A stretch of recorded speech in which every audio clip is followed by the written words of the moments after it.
Ensuite, ils ont lié l'Église avec une autre corde, comme Delilah l'a fait. Et alors, ils ont commencé, plutôt que d'avoir des hommes appelés de Dieu, des hommes appelés par le Saint-Esprit,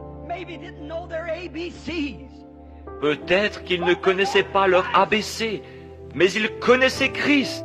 L'Église est alors mise à la recherche de l'élégance et à suivre le style des orateurs politiques. Et il leur fallait donner à leurs prédicateurs des diplômes de docteur. Chacun devait être un docteur en théologie. C'était là une autre corde servant à lier l'Église.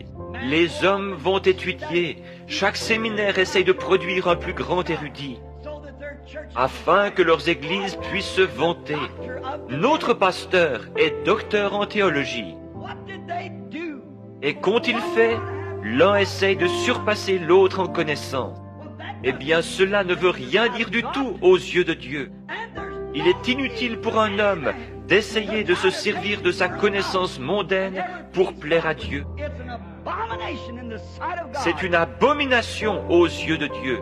Jamais vous ne plairez à Dieu avec des ambitions mondaines et une connaissance selon le monde, parce que c'est inimitié contre Dieu, dit l'Écriture.